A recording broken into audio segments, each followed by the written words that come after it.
Shekhawati mission 100 की एक ऐतिहासिक पहल है। आपके परीक्षा परिणाम को बेहतर करने के लिए most important, very very most important, very very most important प्रश्नों की ये सीरीज़ तैयार की हुई है। कहने का मतलब एक नोटबुक के रूप में तैयार की हुई है। इसी को हम देखने वाले हैं, जो कि आपके परीक्षा में आने वाले प्रश्नों की जो संभावित प्रश्न है उसी को यहाँ तैयार किया गया है। आपके कंटेंट आने वाला है उसका यहाँ स्पष्ट बताया हुआ है, तो इसको आप देख सकते हैं। हम बात करेंगे आज व्याकरण की, कि आपके 10th क्लास में बोर्ड परीक्षा में कितने मार्क्स की व्याकरण आने वाली है। तो आप देख सकते हैं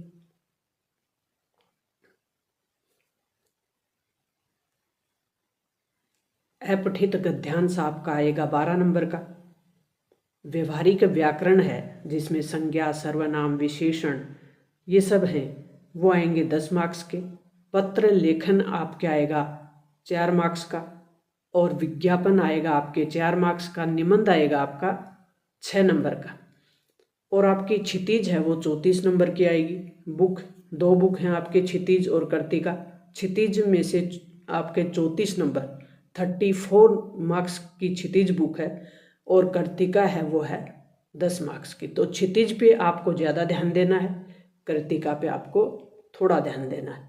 हम व्याकरण करने वाले हैं, तो चलते हैं मोस्ट इम्पोर्टेंट अपने अपठित गद्यांश को, व्यवहारिक व्याकरण को, और पत्र लेखन, विज्ञापन और निबंध लेखन के व्यवहारिक ज्ञान को करने के लिए व्याकरण एवं रचना में सबसे पहले हम बात करें अपठित गद्यांश के। अपठित का मतलब होता है कि वो गद्यांश जो आपका पढ़ा हुआ नहीं है, और वो पद्यांश जो आपका पढ़ा हुआ नहीं है। गद्यांश और पद्यांश जो कि अपठित होंगे। तो अपठित गद्यांश को आप बिल्कुल धैर्यपूर्वक पढ़ेंगे। जैसे साहस की जिंदगी सबसे बड़ी होती है, ऐसी जिंदगी की सबसे बड़ी पहचान यह है कि वह बिल्कुल बेखौफ होती है। उसमें किसी प्रकार का खौफ नहीं होता, उसमें किसी प्रकार का भय नहीं होता। जो साहस भरी जिंदगी होती है उसमें साहसी मनुष्य की पहली पहचान यह है कि वह इस बात की चिंता नहीं करता कि तमाशा देखने वाले लोग उसके बारे में क्या सोच रहे। तो यह आप जैसे ही इस प्रकार के जो अपठित गद्यांश है उसको ध्यान से पढ़ेंगे तो आपको स्पष्ट हो जाएगा कि ये क्या कहना चाह रहे हैं। फिर आप धैर्यपूर्वक इस प्रकार से आपके ऑब्जेक्टिव प्रश्न दिए हुए होंगे, उन प्रश्नों को आप आसानी से हल कर सकते हैं। तो ये बड़ा ही सरल होता है, इसमें आप 12 मार्क्स हैं वो आसानी से बना सकते हैं गद्यांश और पद्यांश में। अपन लेखन आएगा तो यहाँ नव सर्जन संस्थान द्वारा बनाई गई मूर्तियों की बिक्री के लिए एक विज्ञापन देना है, जिसकी शब्द सीमा होगी वो 25 से 50 शब्द होंगे। नव सर्जन संस्था है, उसने मूर्तियां बनाई और उन मूर्तियों की बिक्री करनी है, तो उसके लिए विज्ञापन देना है। तो सुनहरा अवसर, 30% छूट है, बम्पर सेल चल रही है। ये इस प्रकार से आकर्षक उस विज्ञापन को बनाना है। उसमें फिर आपके किस संस्था द्वारा जारी किया जा रहा है, फिर आपको दिनांक देनी है, किस डेट को, फिर समय क्या है, स्थान कौन सा होगा बिक्री का, आयोजन करने वाली संस्था कौन है, यानी आयोजक कौन है, नवसर्जन संस्था। और आपको ध्यान होगा कि पत्र जो हैं वो हम लिखते हैं तो 2 प्रकार के होते हैं, औपचारिक और एक होता है अनौपचारिक। औपचारिक जो पत्र होते हैं वो होते हैं कार्यालयों द्वारा, जो भी सरकारी कार्यालय अधिकारियों को लिखे जाते हैं। तो इस प्रकार के पत्र हैं वो औपचारिक पत्र कहलाते हैं। अनौपचारिक जो पत्र होते हैं वो व्यक्तिगत रूप से, जैसे कोई मित्र को लिखे जाते हैं, मम्मी माता या पिता को लिखे जाते हैं, बधाई पत्र हो, निमंत्रण पत्र हो, आमंत्रण पत्र हो, कोई संवेदना पत्र हो, ये सब होते हैं अनौपचारिक।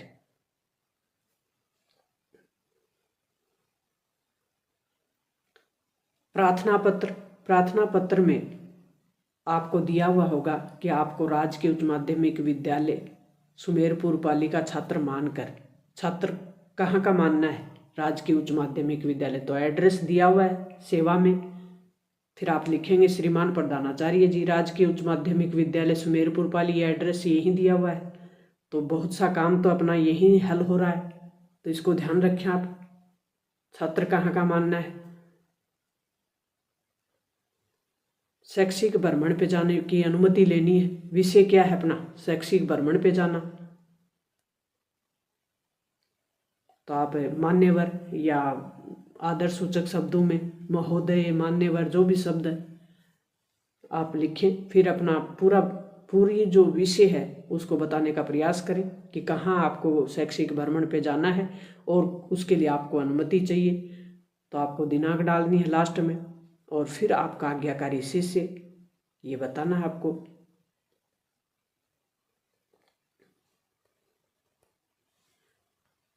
आपके निबंध लेखन आएगा।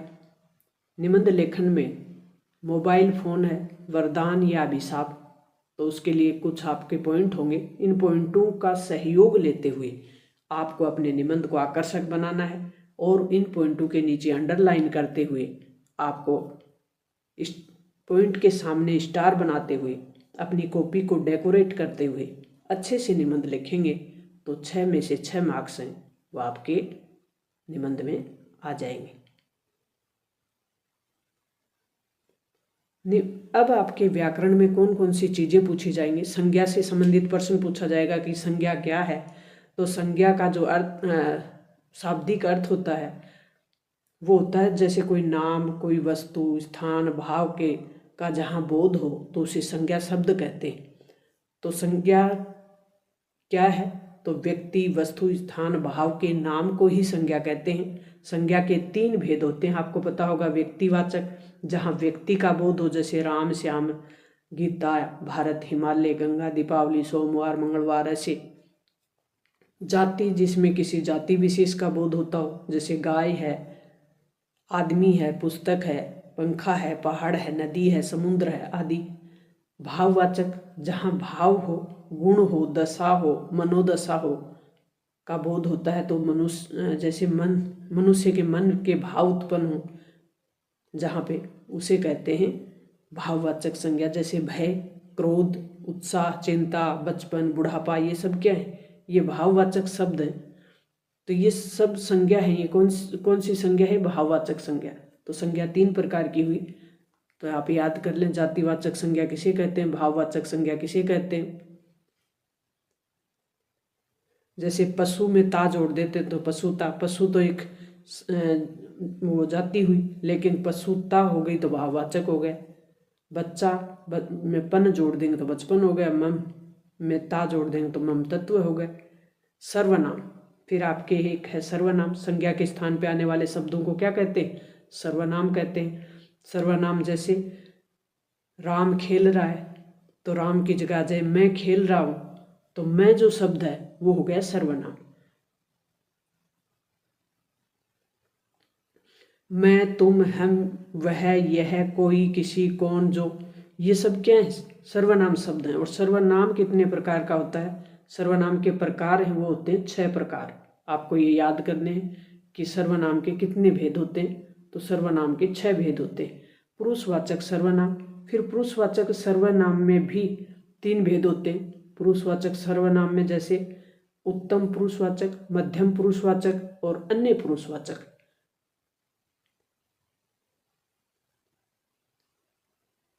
फिर जैसे निश्चयवाचक, किसी निश्चित संकेत किया जाता है, जहाँ यह है, वह है, ये। अनिश्चय, जहाँ जैसे कोई है, किसी का है, कौन है, तो इसमें कोई निश्चित नहीं है।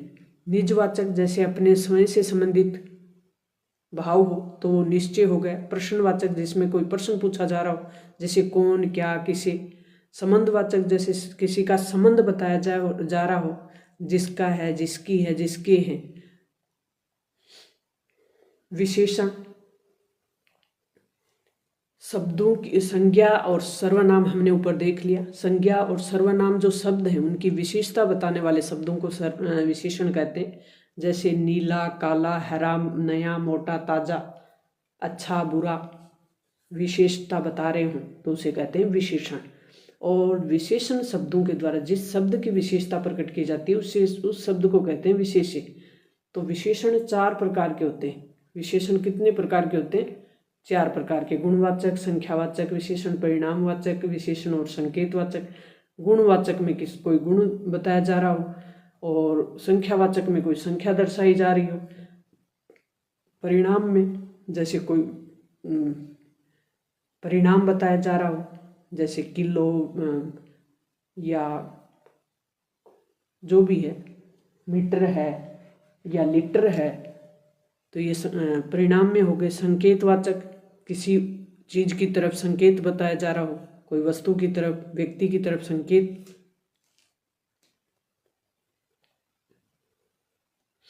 क्रिया, क्रिया 2 प्रकार की होती है, आपको है पता है कि क्रिया 2 प्रकार की होती है, सकर्मक और अकर्मक क्रिया। क्रिया कार्य का करना जहां पाया जाता है उसे कहते हैं क्रिया। किसी भी वाक्य में कर्ता, कर्म और काल की जानकारी क्रियापद के माध्यम से ही प्राप्त होती है। तो कर्म के आधार पर क्रिया के 2 भेद बताए गए हैं। जिस शब्द के द्वारा किसी कार्य को करने या होना का बोध हो उसे कहते हैं क्रिया। और क्रिया सकर्मक और अकर्मक, ये ध्यान रखना है आपको, ये ज़्यादा मोस्ट इम्पोर्टेंट है। सकर्मक क्रिया कौन सी है? जहाँ जिस क्रिया का फल वाक्य में प्रयुक्त कर्म कारक शब्द पे पड़ता है उसे कहते हैं सकर्मक क्रिया। जैसे पूनम है वो चित्र बना रही है, राहुल है वो पुस्तक पढ़ रहा है, तो पुस्तक कौन पढ़ रहा है? राहुल पढ़ रहा है। विवेक सितार बजा रहा है, तो सितार कौन बजा रहा है? विवेक बजा रहा है। अकर्मक क्रिया, अकर्मक क्रिया में क्या है? किसी भी वाक्य में कर्म का प्रयोग किए बिना ही क्रिया का प्रयोग किया जाता है तो उसे कहते हैं अकर्मक। जैसे राम दौड़ रहा है, बच्चे सो रहे हैं, इस प्रकार से क्रिया किसे कहते हैं? कर्म के आधार पर क्रिया के कितने भेद हैं? सकर्मक क्रिया का फल किस पे पड़ता है? किस क्रिया का फल कर्ता पे पड़ता है? सकर्मक क्रिया कितने भेद हैं? तो इस प्रकार से प्रश्न आपके पूछे जाएंगे। अवयव कौन से होते हैं? अवयव, का मतलब, अवयव का मतलब कोई चेंज नहीं हो जिसमें। जैसे ऐसे शब्द जिनके स्वरूप में लिंग, वचन, काल आदि के प्रभाव से कोई परिवर्तन या विकार नहीं उत्पन्न हो तो उसे कहते हैं अवयव या अविकारी शब्द। अवयव के भेद कौन कौन से हैं? 4 भेद होते हैं। क्रिया विशेषण, समुच्चय बोधक और संबंध बोधक और विस्मय बोधक, ये अवयव के प्रकार हैं। तो अवयव क्या होते हैं ये आपको ध्यान रखना है। संधि, संधि में 2 वर्ण जुड़ते हैं और एक नया शब्द बनाते हैं। तो 2 वर्णों के परस्पर मेल से बने शब्द के लेखन और उच्चारण में कोई परिवर्तन आ जाए तो उसे कहते हैं संधि। संधि के 3 भेद होते हैं। तो संधि के कितने भेद होते हैं? स्वर संधि, व्यंजन संधि और विसर्ग संधि। तो संधि किसे कहते हैं ये पूछा जा सकता है। संधि के कितने भेद होते हैं? स्वर संधि, व्यंजन संधि, विसर्ग संधि। या फिर कोई नाम दे दिया जाए, उसका पूछ लिया जाए कि स्वर संधि है, व्यंजन है, विसर्ग है। तो स्वर संधि में यदि प्लस अपि, यद्यपि, और रमा प्लस ईस, रमी, सदा प्लस एव, सदैव। इसके भी कई भेद होते हैं। यण संधि, दीर्घ संधि, अयादि संधि, गुण संधि। और व्यंजन संधि में एक व्यंजन हो, एक स्वर हो, जैसे वाक प्लस ईस, वागीस। स्वर का आपको पता हो, स्वर कौन से होते हैं? जैसे ए आ से लेकर ए आ की जो लाइन होती है वो पूरी स्वर की है। क से लेकर ग तक जो भी है वो क्या है? व्यंजन है। विसर्ग में आपको पता हो कि विसर्ग संधि में नमः प्लस ते नमस्ते, सर प्लस जय सरोज, यजु प्लस वेद, ये विसर्ग है। डॉट डॉट से लगे होते हैं, ये विसर्ग है। जब विसर्ग के साथ किसी स्वर या व्यंजन वर्ण का मेल हो जाए तो विसर्ग में कोई परिवर्तन हो जाता है तो उसे विसर्ग संधि कहते हैं। जैसे यश प्लस दा, यशोदा, यश प्लस धरा, यशोधरा, अधः प्लस गति, अधोगति, तपः प्लस भूमि, तपोभूमि, मनः प्लस रोग, मनोरोग, मनः प्लस हर, मनोहर। इस प्रकार से ये विसर्ग संधि है।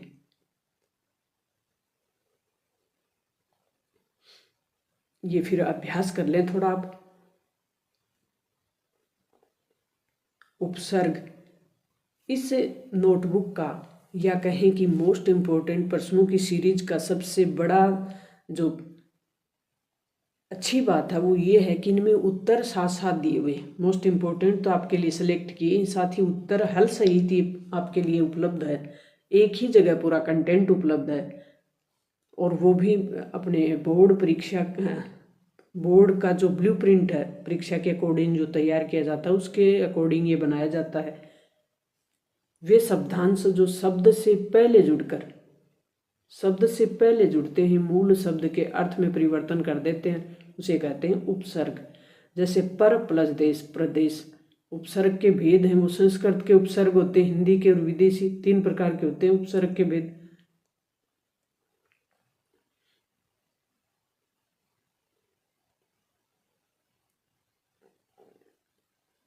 फिर प्रत्यय शब्द के अंत में जुड़ते हैं। जो शब्दांश किसी शब्द के बाद लगकर उसके अर्थ को परिवर्तन कर देते हैं और नए अर्थ का बोध कराते हैं, तो उसे कहते हैं प्रत्यय। जैसे मिल जो शब्द है उसमें आवट हो जाएगा तो मिलावट बन जाएगा, पढ़ में आकू हो जाएगा तो पढ़ाकू हो जाएगा, झूल में आ जाएगा तो झूला हो जाएगा। प्रत्यय 2 प्रकार के होते हैं, एक तो कृत प्रत्यय और एक होते हैं तदित प्रत्यय।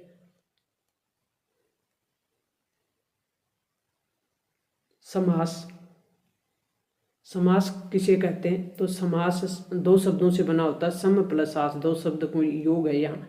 सम का मतलब बराबर या आसपास। आपस में जो शब्द जुड़ जाते हैं उन्हें कहते हैं समास। समास के कितने भेद होते हैं? 6 भेद होते हैं समास के। अव्ययभाव समास, तत्पुरुष समास, कर्मधारय द्विगु और द्वंद्व समास और बहुब्रीहि समास। तो अव्ययभाव समास में प्रथम पद है वो प्रधान होता है।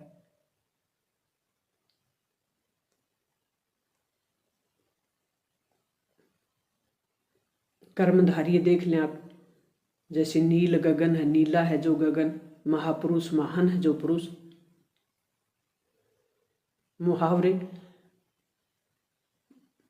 मुहावरा आएगा आपके। मुहावरे का मतलब होता है, ये कहें कि मुहावरा है वो अरबी भाषा का शब्द है जिसका अर्थ होता है ऐसा कथन जो अपना वास्तविक अर्थ प्रकट न करके किसी विशेष प्रकार के अर्थ को बताता है, वो मुहावरा कहलाता है।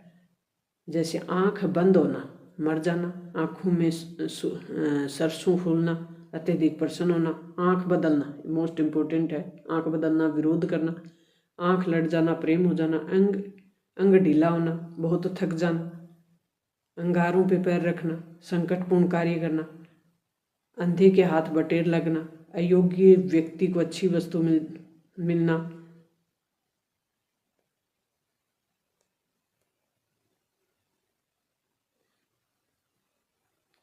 आसमान टूट पड़ना, बहुत बड़ी आपत्ति आना या संकट आना, बहुत बड़ा संकट आ जाए तो उसको कहते हैं आसमान टूट पड़ना।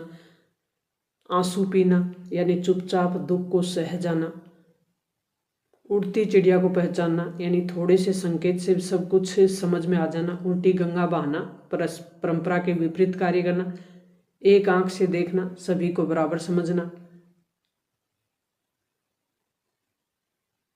आंखें चार होना यानी आमना सामना होना।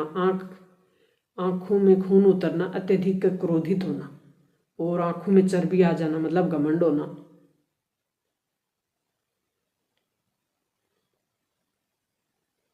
गांठ बांधना यानी स्थायी रूप से याद रखना। गड़े मुर्दे उखाड़ना यानी बीती हुई बातें याद करना। गंगा नहाना यानी दायित्व पूर्ण करना।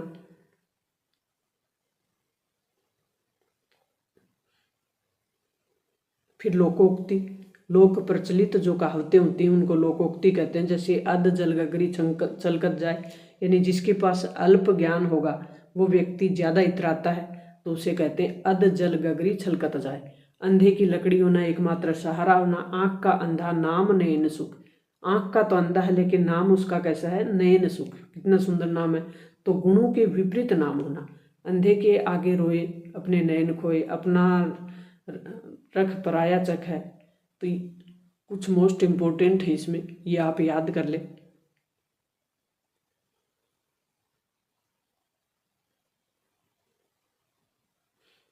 नेक्स्ट अपना जो वीडियो होगा वो मॉडल पेपर का होगा।